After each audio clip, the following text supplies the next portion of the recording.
यतु यातानि भुवनानि विश्वा यो अहिंसकानि भूतानि हिनस्ति आत्मसुखेच्छया स्वजीवांश्चुमितश्चैव न कचित् सुखमेधते ॐ शान्ति शान्ति शान्तिः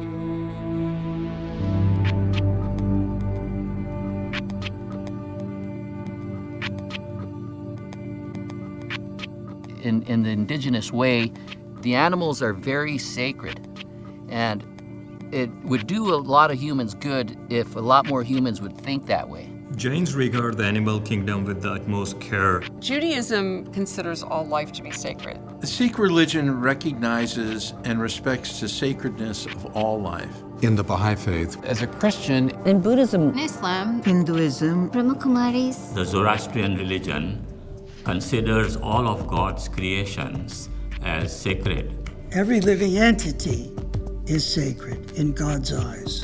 Every faith at its heart has a mandate to be compassionate. As a compassionate people, our job is to be loving and compassionate to all that God has created.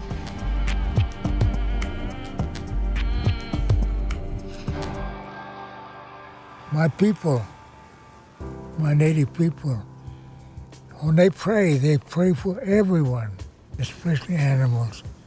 In the indigenous way, they are considered our relatives, from the roly-poly on the ground to the soaring majestic eagles and everything in between. You know, they're part of us. They become into our spirits, into our souls, into our hearts.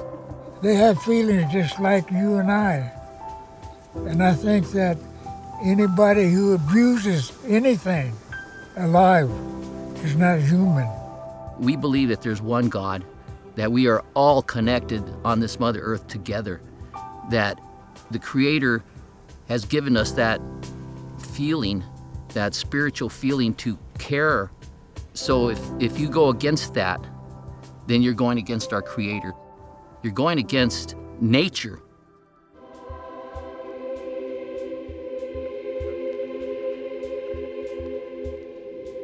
One of the main principles of Hinduism is ahimsa, which means nonviolence. The same divinity which is in me is shining in the heart of an animal. You can't ignore that fact that we are all intertwined together. According to the ancient Vedic tradition, every living entity has a soul. the life inside of an animal is not any different than the life that's inside of us. So one should not have any violence against any other soul. And as Krishna says in Bhagavad Gita, there's no need to eat other animals and cause violence.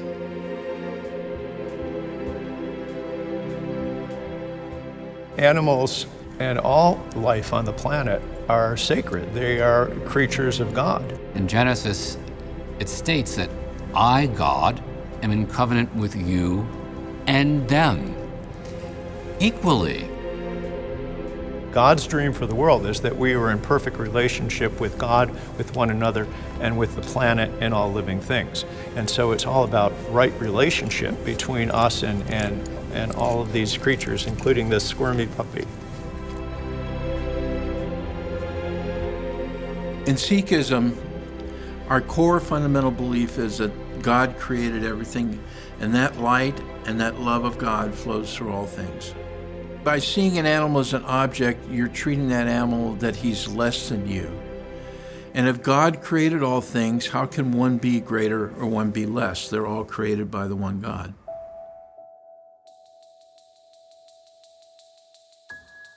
Zoroastrian religion believes that all of God's creations are sacred.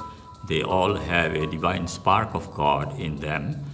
We have a duty and responsibility to take good care of animals and treat them with love and kindness and compassion.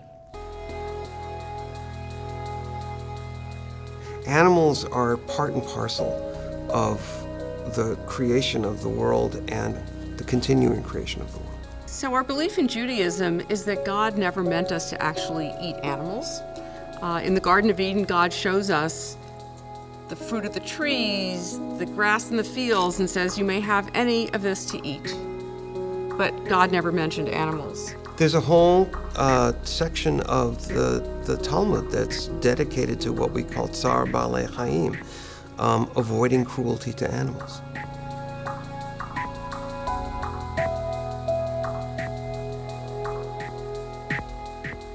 Compassion and loving kindness means that we want to alleviate all suffering for beings, and this is the core of Buddhism. All sentient beings have compassion. Chinese Buddhists especially, we're vegetarian, so we practice vegetarianism because that we don't want to take a life, and we shouldn't take a life. We are one. We're interconnected, and to save them, we are saving us. Anything that we see in terms of the animal kingdom or the plant kingdom, it was created by God as a way to worship Him. In the Quran, we're taught that the animal kingdom is a community unto itself, just like humanity.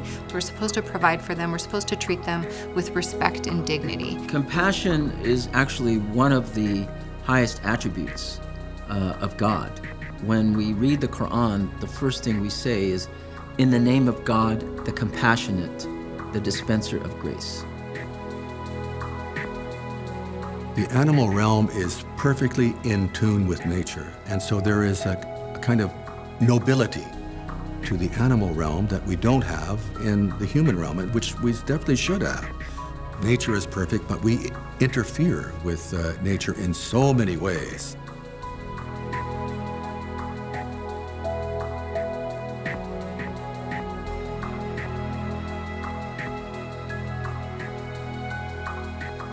When we talk about Jainism, it is really a strongly believer of ahimsa paramo dharma. Ahimsa means non-violence. Our responsibility is to be non-violent through mind, speech, and actions. We view animals or all living beings having the same soul, having the same consciousness that we human beings have. They have the same soul and same feeling as humans. So that's why we definitely do not hurt them. Forget about even killing it. We don't even hurt them, we just take care of them. You can interpret Jainism as a religion, but you can also interpret Jainism as like the basic thought of caring for other creatures. As we cannot give the life to them, we have no right to take the life out of them. Everybody has equal right to have a freedom of life. And when we kill animal, we are taking away that right from them. When people are cruel to animals, I think what they're missing is the knowledge that that animal has feelings. Animals are living, feeling, sentient beings with a full spectrum of emotions. Their heart beats, their minds think, they get scared. They feel pain, they feel joy. Just like we do. They shouldn't be caged, they shouldn't be whipped and abused to perform things that are unnatural to them. When they're free and wild, they should be left free and wild. Without a doubt, when we harm something, we're not seeing the divinity. And so, well, that means if I'm hurting somebody else, I'm hurting God. And if I'm hurting an animal, I'm hurting God. God's heart breaks when God's creation is abused. When anyone does harm to another living thing on earth, the Creator shudders.